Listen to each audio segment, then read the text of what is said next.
নমস্কাৰ আপোনাক স্বাগতম জনাই মুহূৰ্তত ৰাজশ্ৰীৰ লগত এটা গুৰুত্বপূৰ্ণ খবৰ মুখ্যমন্ত্ৰী ডক্টৰ হিমন্ত বিশ্ব শৰ্মাই উচ্ছেদ সন্দৰ্ভত এক গুৰুত্বপূৰ্ণ মন্তব্য পুনৰবাৰ কৰা পৰিলক্ষিত হৈছে আৰু মুখ্যমন্ত্ৰীগৰাকীয়ে কৈছে যে আমাৰ ওপৰতে হৈ আছে লাভ জেহাদ লেজ জেহাদ কান্দিব লাগে কোনে আচলতে কান্দিছে কোনে খিলঞ্জীয়াৰ ওপৰতে হৈ আছে অত্যাচাৰ লাভ জেহাদ লেজ জেহাদ আৰু এই কথা মুখ্যমন্ত্ৰীগৰাকীয়ে মন্তব্য কৰিছে আমি জনাই যাম সবিশেষ লাভ জেহাদ কোনে কৰি আছে আমাৰ ওপৰতে হৈ আছে লাভ জেহাদ এই মন্তব্য মুখ্যমন্ত্ৰী ডক্টৰ হিমন্ত বিশ্ব শৰ্মাৰ বনভূমিত তামোলৰ বাৰী পতা পুখুৰী খন্দা এইবোৰ কৰি তেওঁলোকেহে আমাৰ ওপৰত কৰি আছে নিৰ্যাতন লেন জেহাদ লাভ জেহাদ এইবোৰ তেওঁলোকেহে কৰি আছে আমি কৰা নাই কান্দিব লাগে আমি কিন্তু কান্দিছে তেওঁলোকে উৰিয়াম ঘাটত এজন মানুহে 300 বিঘা 400 বিঘা মাটি দখল কৰি ৰাখিছে আমাৰ মানুহে মাটিৰ পট্টা এখনৰ বাবে কান্দি থকাৰ সময়ছোৱাতে কিন্তু তেওঁলোকে 300 বিঘা 400 বিঘা মাটি দখল কৰিছে আৰু 300-400 বিঘা মাটি পৰি আছে কান্দিব লাগে আমি কিন্তু কান্দি আছে তেওঁলোকেহে মুখ্যমন্ত্ৰী হিমন্ত বিশ্ব শৰ্মাৰ এই মন্তব্য আৰু বিভিন্ন মন্তব্য কৰি থকা পৰিলক্ষিত হৈছে মুখ্যমন্ত্ৰী ডক্টৰ হিমন্ত বিশ্ব শৰ্মাই সমান্তৰালভাৱে পুনৰবাৰ এই গুৰুত্বপূৰ্ণ মন্তব্য কৰিছে যে খিলঞ্জীয়াৰ ওপৰতে হৈ আছে অত্যাচাৰ খিলঞ্জীয়াৰ ওপৰতে হৈ আছে লাভ জেহাদ সমান্তৰালভাৱে লেণ্ড জেহাদ হৈ আছে খিলঞ্জীয়াৰ ওপৰতে আৰু যে ফৰেষ্টৰ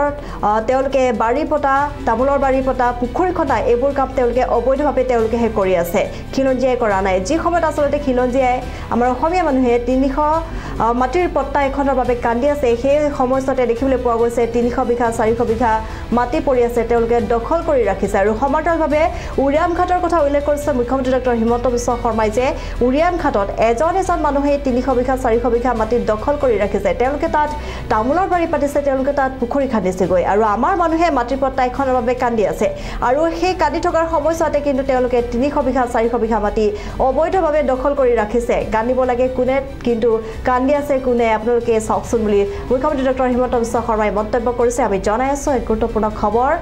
লাভ জেহাদ কোনে কৰি আছে আমাৰ ওপৰতে হৈ আছে লাভ জেহাদ এই মন্তব্য মুখ্যমন্ত্ৰী ডক্টৰ হিমন্ত বিশ্ব শৰ্মাৰ ফৰেষ্টত তামোলৰ বাৰী পতা পুখুৰী খন্দা এইবোৰ কৰি তেওঁলোকেহে আমাৰ ওপৰত কৰি আছে নিৰ্যাতন আৰু এই সন্দৰ্ভত যি মন্তব্য আগবঢ়াইছিলে মুখ্যমন্ত্ৰী ডক্টৰ হিমন্ত বিশ্ব শৰ্মাই সেই মন্তব্য আগবঢ়াইছে দৰ্শকৰ মাজলৈ বিজেপিৰ চৰকাৰ চলি থকালৈকে আমি শক্তিশালী হৈ আছো আমি আপোচবিহীনভাৱে কাম কৰিম গতিকে এটা দুটা শিলগুটি আমাক ভয়ো খুৱাব নোৱাৰে আমাৰ অসমত বহু লাখ বিঘা মাটি 29 লাখ বিঘা মাটি এবিঘা দুবিঘা নহয় 29 লাখ বিঘা মাটি বেদখলকাৰীৰ হাতত গৈছে ইমান মানুহ অসমীয়া মানুহৰ হাততো নাই ইমান মাটি যিমান বেদখলকাৰীসকলে মাটি দখল কৰি ৰাখিছে ঘটনা প্ৰবাহ চলি থকাৰ মাজতে যোৱাকালি ওৰাঙত মাটি দখল কৰাৰ চেষ্টা চলিছিল এটা এটাকৈ লাহে লাহে আমি উচ্ছেদ কৰিব লাগিব কৰবাত আইনী বাধা থাকিব আইনী বাধা আঁতৰাব লাগিব আৰু এটা কষ্টকৰ কাম কিন্তু আমি হাতত লৈছো লাহে লাহে আমি কৰি গৈ থাকিম আৰু এখন আমাৰ তালিকা আছে যে কিখিনি আমি কাম সোনকালে কৰিব পাৰো যাক ইংৰাজীত লো হেঙিং ফ্ৰুটছ বুলি কয় আৰু আমি প্ৰত্যেক মাহতে কোনোবা নহয় কোনোবা এটা জায়গাত কৰি থাকিম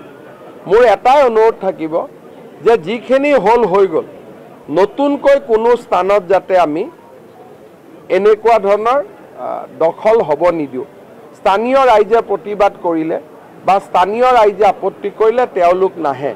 কিন্তু আমি দুই এজনে নিজৰ মেডিপট্টা অলপমান বিক্ৰী কৰি দিলো তাতে বহি ওচৰৰ মাটিলৈকে গুচি গ'ল তেনেকৈ গোটেই বস্তুটো বিয়পি পৰে সেইকাৰণে মই ভাবোঁ যে অসমীয়া মানুহ হওক বা আমাৰ ভাৰতীয় খিলঞ্জীয়া মানুহখিনি সাৱধান হোৱাৰ সময় হৈ গ'ল একচুৱেলি সময় পাৰেই হৈ গ'ল এতিয়াও যদি আমি অলপ সাৱধান হ'ব পাৰোঁ হয়তো আমি জাতিটোক জীয়াই ৰাখিব পাৰিম যাৰ উচ্ছেদ হ'ব তেওঁলোকেতো অলপ ৰিয়েক্ট কৰিবই কিন্তু আমি এটাই কথা জানিব লাগে যে বিজেপিৰ চৰকাৰ চলি থকালৈকে আমি শক্তিশালী হৈ আছো আমি আপোচবিহীনভাৱে কাম কৰিম গতিকে এটা দুটা শিলগুটি আমাক ভয়ো খুৱাব নোৱাৰে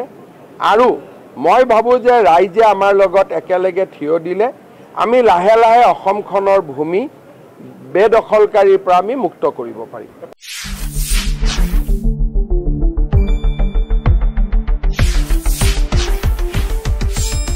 শুদ্ধ আৰু বিস্তৃত বাতৰিৰ বাবে চাই থাকক নিউজ ডেস্ক ৰিপোৰ্ট।